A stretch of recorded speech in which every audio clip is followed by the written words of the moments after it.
Hello बच्चों, कैसे आप सभी। होप करती हूँ कि सभी बहुत बहुत अच्छे होंगे। और हम इस वीडियो में पढ़ने वाले हैं मूल अंश क्या होता है। ठीक है, और हम उसे अगर निकालना हो किसी विलियन का मूल अंश तो कैसे निकालेंगे। वीडियो शुरू करने से पहले अगर आप लोगों को समझ में आती है मेरी वीडियो तो फिर प्लीज़ वीडियो को ज़्यादा से ज़्यादा दोस्तों के साथ शेयर कीजिएगा और लाइक भी कर सकते हैं। ठीक है, तो चलिए, और अगर आपको जहाँ भी नहीं समझ में आता है तो आप मुझे वो कमेंट करके बता दीजिएगा ताकि मैं ट्राई करूँगी कि उसे अगली वीडियो में आपको क्लियर कर सकूँ। इस तरीके से हम केमिस्ट्री के सारे मतलब जो टॉपिक्स हैं वो एक एक करके क्लियर कर देंगे। तो चलिए देख लेते हैं कि मूलंश होता क्या है। विलयन में उपस्थित किसी एक घटक या अवयव के मोलों की संख्या। इस तरीके से आप याद करेंगे तो आपको शायद परेशानी हो। एक बार पढ़ती हूँ फिर मैं आपको बताती हूँ।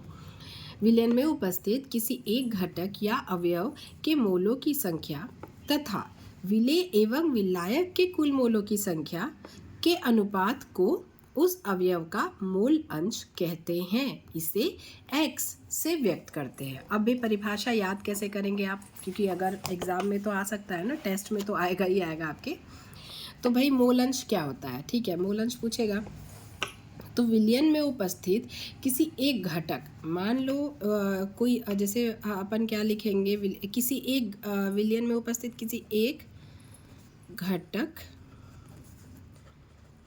का के मोलों की संख्या। उसके बाद हमें क्या करना है, विलेय तथा विलायक के मोलों की संख्या। ये क्या है, अनुपात। के अनुपात को हम क्या कहते हैं, मोल अंश। और ये जो मोल अंश है वो किसका मोल अंश है, ये है विलयन का मोल अंश। क्या होता है विलयन का मोल अंश। विलयन में उपस्थित मतलब एक विलयन में ही होगा ना ये सारी चीज़ें। तो एक विलयन में उपस्थित एक घटक के मोलों की संख्या विलेय तथा विलायक के मोलों की संख्या के अनुपात के मोलों की संख्या के अनुपात, इन दोनों को के अनुपात को विलयन का मूलंश कहा जाता है। मतलब इसके जो अनुपात है सिर्फ इसी को ही मूलंश कहा जाता है। तो इस तरीके से आप याद करेंगे कि एक घटक के मोलों की संख्या तथा विलेय और विलायक को एक साथ हम पढ़ेंगे। विलेय तथा विलायक के मोलों की संख्या के अनुपात को विलयन का मूलंश कहते हैं। तो इस तरीके से आपको इसका जो परिभाषा है वो याद हो जाएगी।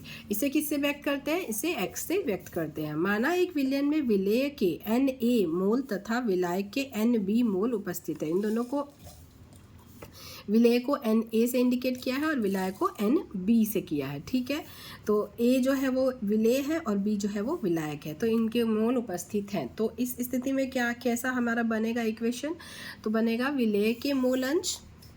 जब विलेय के मोल अंश निकालेंगे तो वो क्या हो जाएगा, XA हो जाएगा, क्योंकि A जो है वो क्या है, विलेय के Na मोल जो है वो क्या है, तो इसलिए A है। तो A से हम इसको डिनोट करते हैं और X जो हमारा क्या है वो मोल अंश है। तो विलेय का जो मोल अंश X जो है और ये विलेय को इंडिकेट करता है, तो विलेय के मोल अंश equal to XA equal to Na। A है क्योंकि हमें विलेय का चाहिए तो हम Na लेंगे अपॉन Na प्लस Nb, मतलब विलेय प्लस विलायक। ठीक है, इस दोनों का जो अनुपात होगा ये ऐसा कहलाएगा, ऐसा बोल रहे हैं। विलेय अब निकालेंगे विलायक का मूल अंश, तो XB हो जाएगा, तो NB upon Na plus NB। ठीक है, तो इस तरीके से हमारा ये हो जाएगा। और उसके बाद हम क्या करेंगे, विलयन के समस्त अवयवों के मूल अंशों का योग क्या होता है, सदैव एक होता है। मतलब इन दोनों का जो पूरा योग है वो हमारा क्या हो जाएगा, एक हो जाएगा। तो XA plus XB equal to, ये पूरा एक साथ पूरा उतार देंगे हम, Na upon Na plus NB plus NB upon Na plus NB equal to क्या हो जाएगा, ये टोटल इक्वल टू 1। तो ये हमारा हो गया 1। इसका मतलब क्या हो गया, पूरा 1। अब इसके आगे हम क्या पढ़ेंगे, यदि किसी द्विअंगी विलयन के एक अवयव के मूल अंश ज्ञात हो।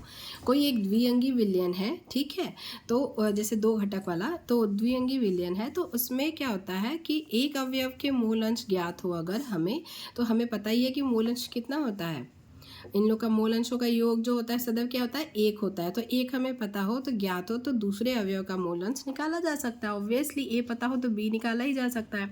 तो इसी तरीके से उदाहरण के थ्रू हम देखेंगे कि द्विअंगी विलयन के लिए मोल अंश कितना होगा, एक्स ए और एक्स बी से निम्नलिखित प्रकार से संबंधित होगा। अगर द्विअंगी विलयन के लिए निकालेंगे तो कैसे संबंधित होगा, X A is equal to 1 minus X B.